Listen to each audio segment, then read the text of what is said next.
Assim diz o Senhor, que te redime, o mesmo que te formou desde o ventre de sua mãe. Eu sou o Senhor que faço todas as coisas, que sozinho estendi os céus e sozinho espraiei a terra. A partir dessas simples palavras, a gente pode contemplar a soberania de Deus. Não precisa nem ler mais a Bíblia. Né? Apenas esse simples versículo. E não precisa ser um teólogo, um entendedor profundo, né, da Bíblia, nada. Se houvesse apenas essas palavras, já seriam o bastante para todos nós. Quando Deus diz: eu sou o Senhor que te redime, ou seja, que te perdoa. E ele diz assim: o mesmo que te formou desde o ventre materno, ou seja, desde o ventre da nossa mãe. Aí você diria: ó Deus, peraí, quem me formou foi o meu pai e a minha mãe. Os dois estavam lá no sítio, debaixo do mosqueteiro, numa noite de chuva, fizeram amor lá, e aí eu vim a me gerar e a nascer. Não. Tudo vem de Deus, inclusive os nossos pais, o seu pai, a sua mãe, a minha também, os meus pais. Tudo foi feito por Deus. E quando ele diz que nos criou e nos gerou e nos conhece desde o ventre materno, né? Ele diz que nos formou dentro do ventre materno. Por quê? Todo esse processo do corpo humano, quem fez foi Deus. As células, as partículas, os nervos, os ossos, né? O sêmen, de onde nós somos gerados, né? É uma boa pergunta, né? Como é que nós entramos aqui no mundo? A pessoa devia parar e perguntar, né? Peraí, como é que eu entrei aqui no mundo?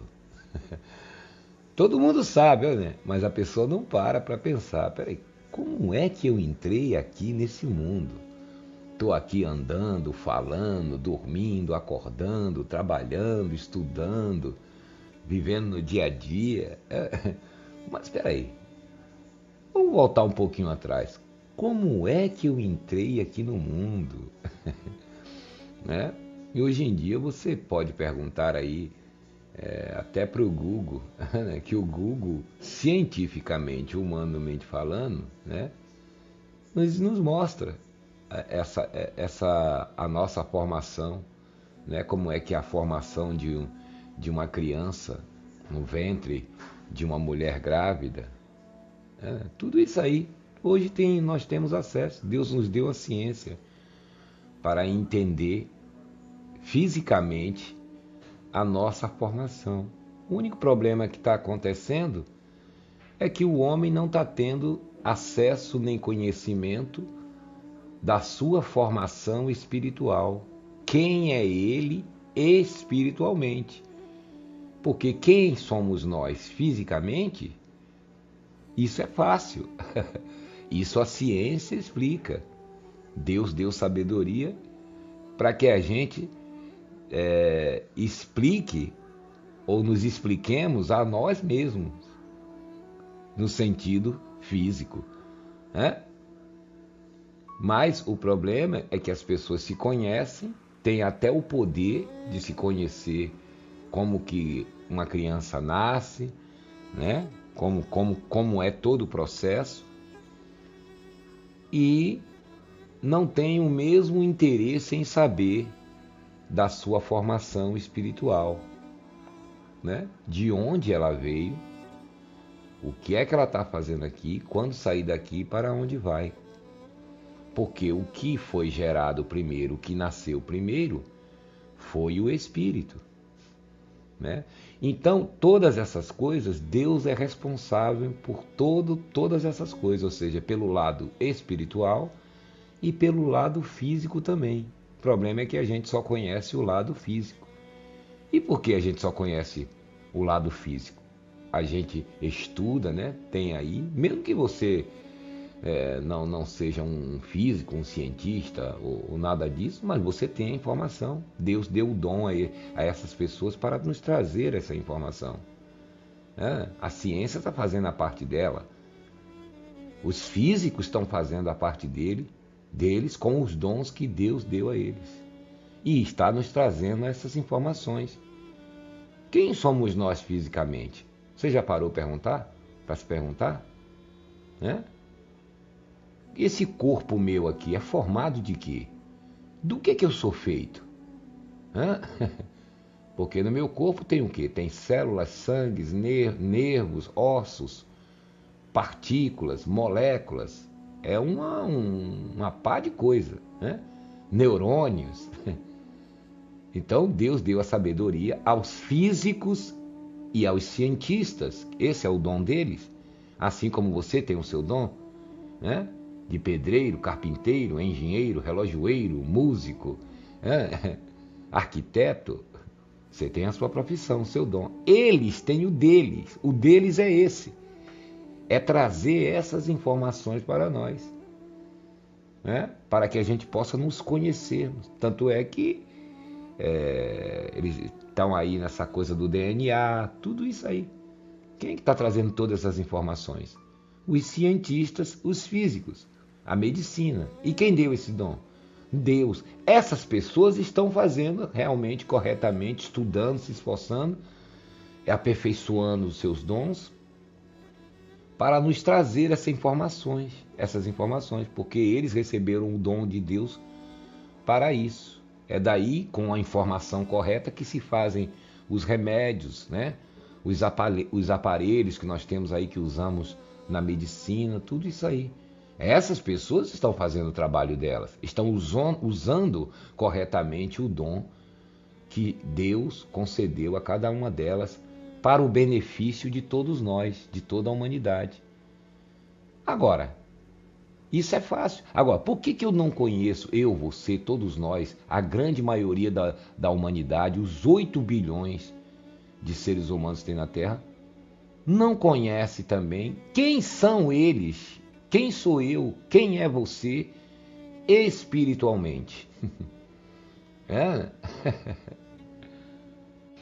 Porque esta parte, existem pessoas também que recebem o dom, ou os dons espirituais, assim como o físico recebe o dom para explicar a vida física. Existem pessoas que recebem os dons espirituais para explicar, né? Para procurar passar a informação de quem somos nós espiritualmente, ou seja, o homem físico e o homem espiritual, para que a gente possa entender essas duas coisas. Quem sou eu fisicamente, humanamente falando, um ser que nasceu, cresceu, está aqui dentro do planeta Terra, nessa Terra, né? E aquele que recebeu da mesma maneira que um físico, que um cientista, que um estudioso, né? Para nos explicar quem somos nós fisicamente, da mesma maneira, existem pessoas, existem outros seres humanos que recebeu esse dom de Deus para nos informar quem somos nós espiritualmente. Ou seja, um explica o homem exterior e o outro explica o homem interior, né? O homem físico e o homem espiritual. E a quem Deus deu esse dom inicialmente? Ao nosso querido e amado irmão, o apóstolo Paulo, que fez o seu trabalho. Após receber essas informações diretamente do Senhor Jesus Cristo, veio nos comunicar.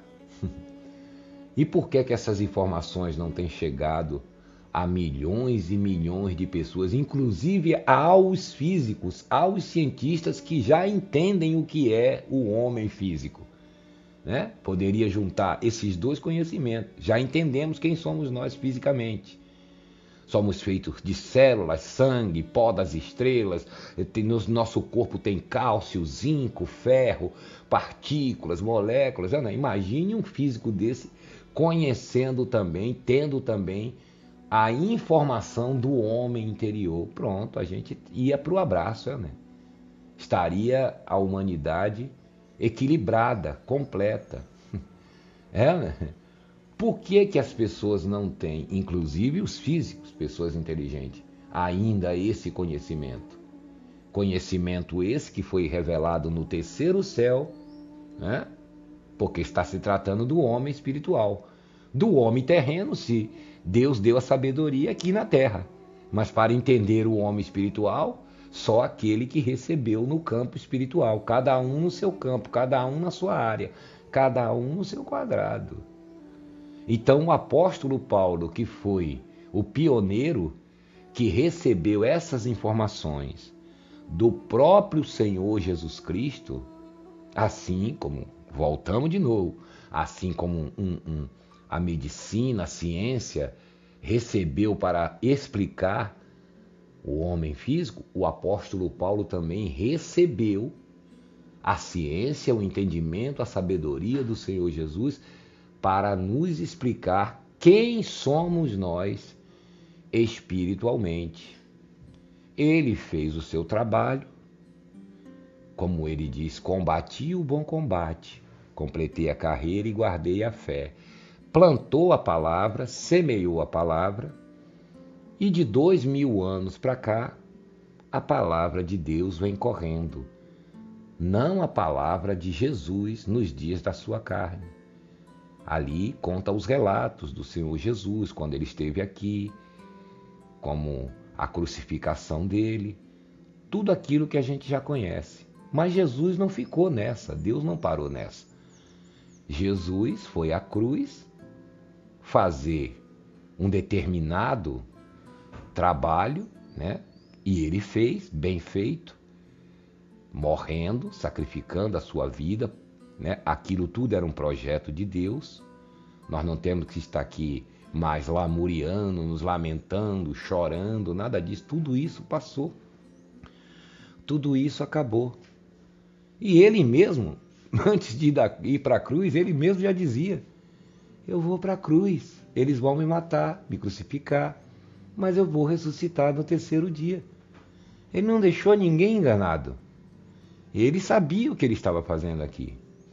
Tanto é que quando os soldados foram lá no jardim, lá à noite, procurar ele, e aí ele mesmo se apresentou. Porque os soldados estavam confusos, porque os discípulos estavam ali, e aí os soldados ficaram confusos quem era ele, né? Então ele saiu do meio dos discípulos, não é pegar qualquer um. E aí disse: é a mim que vocês estão procurando? Pois é, eu estou aqui, sou eu. E aí diz a palavra que quando ele falou assim, os soldados caíram no chão, né? Acho que Jesus saiu andando, levantando eles. Levanta aí, pode levantar, irmão, sou eu, pode me pegar. Imagina, o ladrão quando sabe, um ladrão, um assassino, um malfeitor, seja lá quem for, quando sabe que a polícia está atrás dele, ele foge. Ó. Esse não, esse é o contrário. Ele queria se entregar. Pois é. Pedro ainda tentou fazer uma gracinha lá, pegou a espada. Jesus disse: guarda a sua espada. Você quer impedir? Pô, você já tentou impedir 2 vezes. Lá atrás você já estava falando que não era para eu ir para a cruz, eu tive que repreender você. Mandar para trás de mim, Satanás. Lembra que Pedro falou? Jesus dizia, quando Jesus começava a dizer que ia morrer na cruz, sacrificar por nós, para salvar a humanidade, aí veio Pedro, né, com aquela voz, né? Não, Senhor, ninguém vai fazer isso com o Senhor. O Senhor não vai para a cruz, não. Ele disse, para trás de mim, Satanás. Imagina a gozação depois, os discípulos, hein? Com Pedro, vai para trás de mim, Satanás. É. Por quê? Porque isso era um projeto de Deus. Lembra que o Senhor Jesus disse, se o grão de trigo cair na terra e não morrer, não o quê? Não morrer. Fica ele só. Quem é o grão de trigo? O grão de trigo era ele ali, ó. Mas se morrer, dá muitos frutos, tá vendo? Você já viu um grão, uma semente? Quando você joga ela na terra, os agricultores sabem disso. O que acontece com ela? Ela fica lá parada? Não, aquela semente ela morre. Primeiro ela morre. Aí depois ela começa o quê? Germinar. Depois de germinar, começa todo aquele processo, ela brota, aí você vê uma baita de uma árvore bonita, cheia de fruta, né? Pois é, Jesus era essa semente. Então, ele tinha que fazer aquilo, tinha que morrer. É isso que ele está dizendo. Se eu não for para a cruz, vou ficar só. Não vou ter filhos, não vou ter nada, não vou fazer a vontade de Deus, que é ele mesmo, né? Mas ele dizia que era filho, porque o pessoal não tinha condições espirituais de entender, né?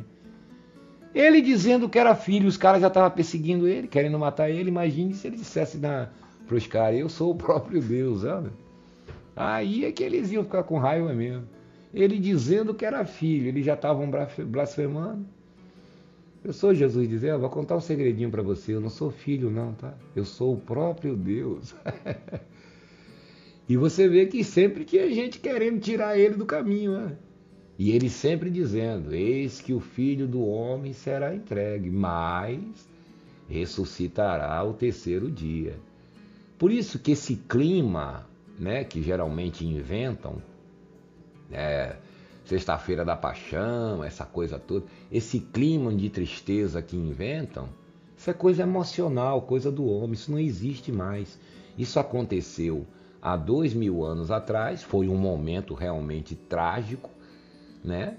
Porque as pessoas não estão acostumadas com a morte, principalmente de uma pessoa boa, que só fez o bem ali, só anunciou o amor e tudo, a pessoa vê uma situação dessa, ficou todo mundo abalado, mesmo os discípulos que Jesus andou com o Senhor Jesus 3 anos, 24 horas, para cima e para baixo, e Jesus todo dia dizendo, vai chegar a hora, vai chegar a hora, eu vou para a cruz, vou morrer, vou ressuscitar no terceiro dia, só avisando. Está escrito, aí ele falava, ia lá no Velho Testamento, lembra o que o profeta disse? Sou eu. Ele levou sobre si as nossas dores. Está vendo o que Isaías falou lá em Isaías 61, 53? Sou eu, ele está falando de mim. E eles, mesmo assim, você vê, eles não conseguiam entender ainda, só vieram entender muito depois da cruz, depois que o Senhor Jesus morre e ressuscita, e mesmo assim Jesus subiu aos céus e eles continuaram ali e não entendeu muita coisa. Precisou o quê? Lá na frente o Senhor Jesus Cristo chamar o nosso querido e amado irmão apóstolo Paulo, que já era um escolhido antes de existir o mundo, o universo, já era um filho de Deus, mas que estavam ali perseguindo a igreja por um projeto de Deus também, porque não tinha entendimento. Mas já era um vaso escolhido por Deus. Lembra que quando ele ficou cego lá, que ele caiu no meio do caminho, aí ele levantaram ele, ele foi cego, ficou numa casa lá 3 dias orando, né? Quando ele estava indo para Damasco perseguir os cristãos. E aí Deus chamou um discípulo chamado Ananias, que Deus tinha intimidade, ó. Deus tinha intimidade com esse Ananias. Por que não chamou ele? Porque não era ele, era aquele. Era Paulo, não era ele. E aí Deus apareceu numa visão para esse Ananias. Apareceu naquela época, tá? Não tinha Bíblia, não tinha nada, estava começando as coisas, a igreja que eu falo não é templo não, templos religiosos, sabe que tem aí empresas, estava começando o movimento, então Deus falava ainda através de sonhos, através de visões, né? Hoje Deus não precisa falar mais dessa maneira, Deus fala hoje no nosso coração. O sujeito estava lá dormindo, Deus veio uma visão e disse a ele, Ananias, ele disse, eis-me aqui, Senhor, levanta, vai à rua direita na casa de Judas e você vai encontrar lá um sujeito lá chamado Saulo de Tarso. Quem? Saulo de Tarso. Meu Deus, o que é? Aquele? É aquele lá de Jerusalém, o terror dos cristãos? É ele mesmo. Vá lá que ele está orando. Põe a mão lá nos olhos dele que ele está cego. Tá cego, Senhor? É, recebeu uma cargazinha aí de luz aí. Tá meio cego lá. Vá lá, põe as mãos nele e cura ele. Aí ele começou a falar com Deus, mas Senhor, peraí, esse homem aí, que esse homem já matou muitos cristãos, esse homem é o terror e e Deus só quieto. Olha a paciência de Deus. Você vê Deus falando com o cara e ele debatendo com Deus. É assim que fica, né? Muita gente, né? Querendo debater com Deus, querendo achar que sabe mais do que Deus, né? Deus não sabe o que está fazendo. E veja um detalhe, Deus disse assim, vá na rua direita, na casa de Judas. Lá, Saulo está lá. Tá vendo? Olha o detalhe. Na rua direita, na casa de Judas. Só faltou falar o número, né? E aí você pensando que você tem que ir para templo religioso, que Deus não conhece a sua casa. Deus conhece a sua rua, conhece a sua casa, conhece onde você está. É, né? E esses líderes religiosos, Macedo, Silas Malacheia, Valdemir, essa gente aí, querendo arrancar você de dentro de casa para o coronavírus pegar você e depois você trazer para casa, morrer você e a sua família. Né? Parece que há um plano macabro desse governo brasileiro, juntamente com autoridades, com algumas autoridades, como juízes, desembargadores, né? Políticos, né? E líderes religiosos. Parece que há um complô, um negócio para tirar os brasileiros de casa e entregar eles nas mãos do coronavírus, para matar eles mais rápido. Inclusive, esse corte no auxílio emergencial é justamente para acabar logo o dinheiro, para a pessoa não ter condições de comprar alimentação, nada, para que ela seja obrigada a sair de casa para se contaminar. Não, por quê? Veja bem, essa gente é contra a máscara, é contra o lockdown, que é provado, em todos os lugares aí que fez, caiu. Né? A pessoa é contra o álcool gel, é contra tudo. Então, o que é isso?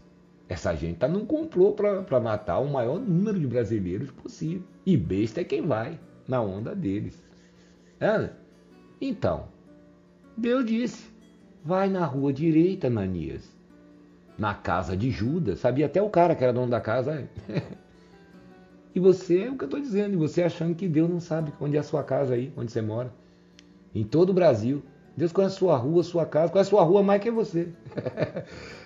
Tem coisa aí no seu bairro aí que Deus conhece mais do que você, que nem você conhece. Você mora pertinho e não conhece. Conhece todos os seus vizinhos, seus parentes, conhece todo mundo. Pois é.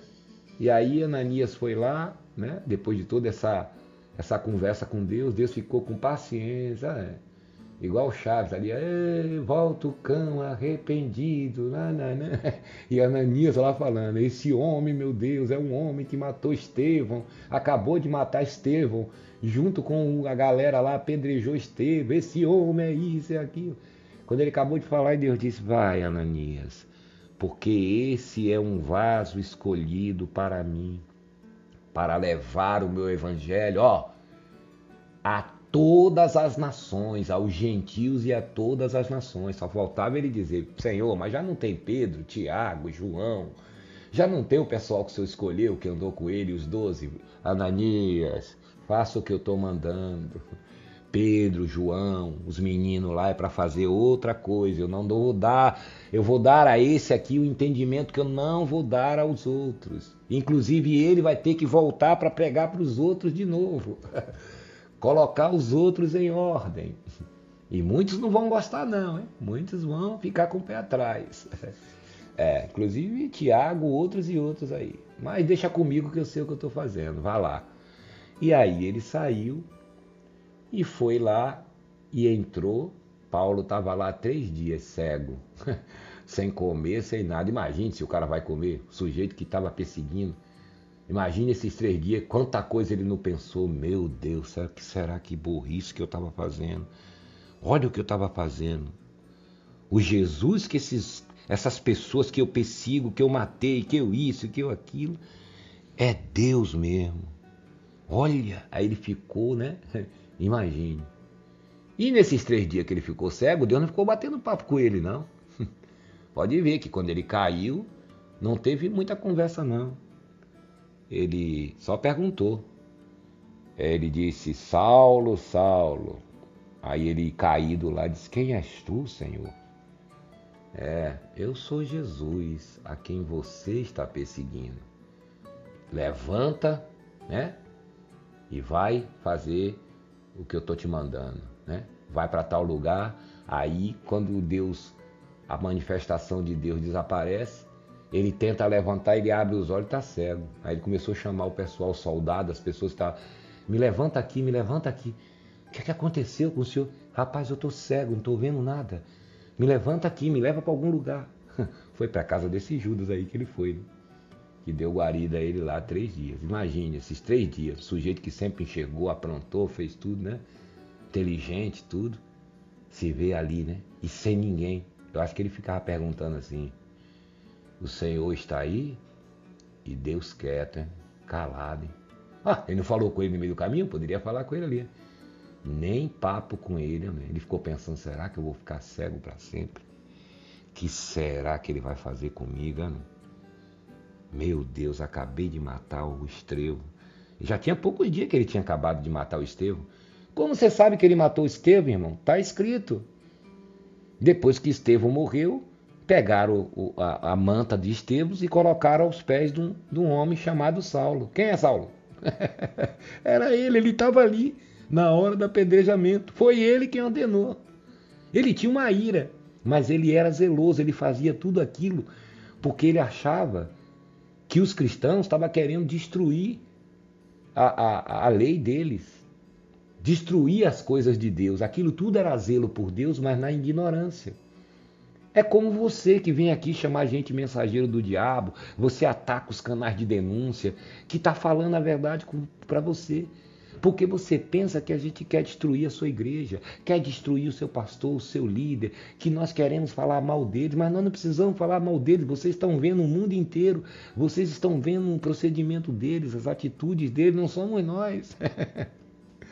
E Saulo agia da mesma maneira. Você está um Saulo da vida. Porque você está endurecido por falsos ensinamentos, campanhas, votos, sacrifícios, essas coisas que eles colocaram tudo, doutrinas de homem. Você pensa que nós estamos contra vocês. É o que Paulo pensava. Por isso que ele perseguiu os cristãos. Depois ele entendeu. É como a pessoa, por exemplo, que quando ela ouve a graça de Deus e Deus abre os olhos dela, ela passa a entender que nós, tem pessoas até que chegam a vir aqui pedir desculpas para a gente, que nós não estamos contra elas, nem contra eles. Nós estamos querendo ajudar eles, ao Macedo, ao Silas. A gente está falando deles aqui para você ver, não deles, nós estamos falando das doutrinas, das coisas que saem da boca deles, para o próprio bem deles também, e o bem daqueles que estão seguindo a eles. Mas eles são pessoas que são irredutíveis, são pessoas que parecem, né, tudo leva a crer, que vai morrer na mentira, vai morrer na idolatria, no engano, nas falsas doutrinas e levando centenas e milhões de pessoas. Paulo perseguia os cristãos porque ele era zeloso da lei. Paulo não perseguia os cristãos porque ele queria dinheiro. Ou ele estava preocupado porque não ia ter mais dízimos e mais ofertas lá no templo lá dos fariseus. Não era isso. O problema dele era com a palavra. Ele era zeloso da palavra. E Deus sabia disso, que ele estava fazendo aquilo por ignorância. Ele mesmo fala lá na frente. Eu persegui a igreja de Deus na incredulidade. Olha aí, Como incredulidade se um homem daquele conhecia a Bíblia inteira? Ele dava aula de judaísmo, da Torá. Paulo, depois que se converteu, ele ficava olhando assim e via os caras pregando, né? Falando da lei. Paulo ficava olhando assim, coitado. Ele não tem nem noção do que está falando. Essa gente, né, que metida PhD, teóloga, quando Paulo via esse tipo de coisa, né? Ele já estava convertido, aí ele ficava olhando assim. Imagina, o sujeito tá louco, falando besteira, eu conheço. Ele dava aula em pessoas mais velhas do que ele, na lei, na Torá. Ele comia a Torá, ele sabia aquilo, coisa por coisa. É por isso que ele era perseguido pelos próprios principais sacerdotes. Né? Porque os caras sabiam que ele entendia da coisa. Mas veja, ele disse, tudo isso joguei fora, considero tudo isso como esterco. Não quero mais saber de nada disso, a não ser a simplicidade do Senhor Jesus Cristo, aquele que ele conheceu ao vivo e a cores no meio do caminho. E depois foi arrebatado ao terceiro céu. Lá depois da antimatéria. Os físicos estão procurando, mas vem cá, onde foi parar toda a antimatéria do universo? Pois é, o apóstolo Paulo passou por ela, tá? Deveria ler as epístolas do apóstolo Paulo, que ele te fala onde é. Já falou para mim, fala para você, que é filho de Deus, que é cristão, não vai falar para o físico. É só ele ter humildade que Deus fala para ele. Você viu o que Deus está falando? Assim diz o Senhor, que te redime. Olha aí. O mesmo que te formou, tá vendo? Foi ele que te formou. Não, foi meu pai e minha mãe, não, mas quem formou seu pai e sua mãe? Foi ele que nos formou. Ele sabe como é que se gera uma criança, como é que faz tudo. No ventre da sua mãe. Né? Eu, Senhor, que sozinho. Você está ouvindo o que Deus está falando? Peraí, sozinho? Eu, Senhor. Eu sou o Senhor que faço todas as coisas. Quantas coisas? Algumas coisas? Todas as coisas. De uma formiga ao maior astro do universo que você pensar. Que sozinho espraiei a terra, né? Estendi os céus e espraiei a terra. Tá aí, nossos amigos, irmãos físicos. Por que vocês não perguntam essas coisas que inculcam vocês a Deus? Ele está dando a dica aqui. Não é os céus que vocês estão estudando? Não é o universo que vocês estão estudando? Vocês não querem saber o que tem depois da singularidade de um buraco negro? Se tem um buraco branco, se tem a ponte de Einstein-Rose, o que tem lá no mundo quântico? Né? Aonde foi parar toda a antimatéria do universo? Não tem uma pessoa melhor para você perguntar do que aquele que fez tudo isso. Olha aqui, simples, não precisa ser religioso, não precisa ficar tendo altos cursos de Bíblia, ser PhD, ser isso, ser aquilo. Simples. Ele está dizendo aqui, ó. Eu sou o Senhor, que faço todas as coisas, que sozinho estendi os céus. Tá vendo? Ele não está falando o céu, um céu apenas. Ele está falando os céus. Então ele está se referindo a tudo. Ao universo, às galáxias, os planetas, as estrelas, tudo. Por que vocês não são humildes e não perguntam a Deus isso que vocês estão aí há mais de 100 anos querendo saber o que é? A energia escura e a matéria escura. O que é essa energia escura? O que é essa matéria escura? por que essa energia escura, ela é 70% do universo, energia escura, né? 25% matéria escura e 5% só que é tudo que nós conhecemos, né? Então, é só perguntar a Deus. O que é que tinha antes do Big Bang? Sai todo mundo correndo aqui com um óculos, né? Com a malinha, vai lá atrás, senta lá atrás do Big Bang, põe 2 cadeiras de praia dessa assim, pronto, chegamos no final, lá no Big Bang, né? Lá no não sei o que, fundo cósmico que eles falam aí, né? Como é que é? Aquele fundo cósmico que tem lá, né? Radiação, tal. Lá no fundão do Big Bang. Chegou lá no final do Big Bang, no começo do Big Bang ali. Onde começou a explosão. Que não foi explosão, coisa nenhuma, né? Teve nada de explosão. Põe 2 cadeironas ali, todo mundo. Vamos olhar para a escuridão. Porque ali para lá não tem mais nada, né? Entre aspas, né? E dali começamos a perguntar a Deus. Bom, até que daqui para cá, aonde a gente está sentado, até lá para frente, nós já estamos estudando, nós já estamos entendendo mais ou menos. Agora nós queremos saber o que é que tem daqui para trás. Do começo do Big Bang lá, do fundão lá para trás. Essas coisas é só perguntar para Deus. Tudo bem que você vai estudar, fazer suas equações, matemáticas e tal, sem problema. Né? Vamos lá, ver a lógica, as coisas reais, comprovadas, beleza, não tem problema nenhum. Né? Mas para lá atrás, o que aconteceu antes, né? Antes do Big Bang, o que é que havia? Já teve cientista aí até que falou, não tinha nada. É justamente o contrário. Antes do Big Bang não tinha nada. Era um lugar denso, um pontinho lá no universo, sim. E aí tudo bem, vamos lá nesse pontinho, todo mundo pegar as cadeiras, vamos sentar lá, com óculosão, né, de praia, sentar e começar a perguntar. O que tinha antes disso aqui, onde a gente está aqui? É só perguntar para Deus. Ele disse assim certa vez, Deus, né?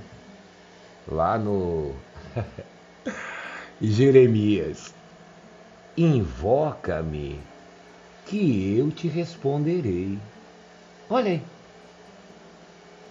Vou te mostrar coisas grandes e ocultas, ou seja, e escondidas, que você não sabe. Olha aí. Olha, você que está quebrando a cabeça aí com física aí, começa a botar sua cabeça a funcionar. Não vai atrás dessas religiões, achando que essa palavra que Deus está falando aqui é religião, é filosofia, é isso, é aquilo. Não, isso aqui não. Isso aqui é a verdade. É os religiosos que pegaram a palavra de Deus, se apossaram dela, avacalharam ela, então eles pensam que é religião. Mas Deus está dando a dica. Invoca-me, ou seja, fala comigo, pergunta para mim, que eu te responderei. Você só pode receber a resposta de uma pessoa quando você pergunta alguma coisa para ela. Você que é estudante de física aí e tal, continue estudando, continue fazendo sua faculdade, sua universidade. Mas quando você estiver um pouquinho quebrando a cabeça com alguma equação, alguma coisa que você quiser saber, então você eleva esse pensamento a Deus e lembre dessa palavra. Lembre dessas simples palavras aqui, ó. Eu sou o Senhor que faço todas as coisas. Que sozinho. Peraí, tinha mais ninguém não? Um anjo, ó. Um anjozinho, um pessoalzinho para dar uma força aí pro Senhor. Devia ser esses caras aí, né? Dessas religiões aí, o Macedo, essa gente que tá sempre dizendo que Deus tem que fazer isso e aquilo. Estão sempre mandando o povo fazer voto, sacrifício, campanha para dar uma força para Deus, né? Para ajudar Deus a ganhar as almas. Eu que sozinho estendi os céus. e sozinho espraiei a terra. Que maravilha o nosso Deus, é? É, né? Esse é o cara, é? Então, quando você estiver estudando e você quiser saber alguma coisa, está muito complicado para você, lembre dessas palavras. E principalmente dessa aqui que Deus diz assim, ó. Invoca-me, fala comigo, que eu te responderei. Quem vai me responder? Eu? Aí quem vai me responder? Deus. Não é religião, não é pastor, não é filosofia, nem ninguém. Pergunta para Deus. Ele vai te responder. Ele vai desenrolar a sua equação. Ele vai lhe dar. Ele que fez a matemática, ele fez tudo. O que é que ele disse? Todas as coisas. Você, eu, a nossa mente, o nosso espírito, nosso corpo, as células, partículas, átomos, campos magnéticos, bósons de Higgs, campos, tudo que você pensar. Quem fez? Foi ele. Para quem? Para nós. Ou ele fez para ele? Para quem que ele fez todo esse universo? Para ele? Não.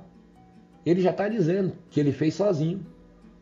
Se ele fez sozinho, é porque antes de existir tudo isso, ele já estava muito bem, obrigado. Ele não precisava fazer tudo isso. Para que é que Deus fez o universo? Para que é que Deus fez terra, fez céu, fez tudo isso aí, essa beleza, essa maravilha que a gente vê aqui? Para ele? Não. Ele fez para a gente, inclusive para a gente contemplar a grandeza dele. É. Se você acha que a Terra é grande, você não viu o universo ainda. Quanta coisa tem. E a gente vai só se maravilhando. Então, esse é o nosso Deus. Aquele que há 2000 anos atrás se vestiu num corpo de carne judeu e se chamou Jesus. É ele mesmo, é o próprio. Esse que está dizendo isso aqui. Então, vamos abrir os olhos para a graça de Deus. Vamos viver de realidade e levar Deus a sério, né? A gente leva a sério a nossa vida, o nosso trabalho, a nossa família, os nossos compromissos. A gente leva a sério até as mentiras que a gente vê na internet. Tá vendo aí um monte de gente espalhando que você tem que andar sem máscara, sem passar álcool gel, que você tem que ir para a rua pegar doença, e você acredita. Você leva a sério. Agora, quando se trata da palavra de Deus, você não leva a sério? Você leva a sério o Macedo, Silas Malachi, que manda você fazer voto, sacrifício, idolatrar templo, arca da aliança, campanhas, rosa ungida, todas essas parafernálias, você leva tudo isso a sério? Por que você não leva a sério também a palavra de Deus? Simples, sem fazer força, sem esquentar a cabeça, sem misticismo, sem nada, né? Sem nada fantasmagórico, nada. Ouça só isso que Deus está lhe dizendo aqui. Eu sou o Senhor que faço todas as coisas. Se você gostou desse vídeo, dê o seu like, se inscreva no canal e compartilhe o vídeo. Um grande abraço a todos e até a próxima.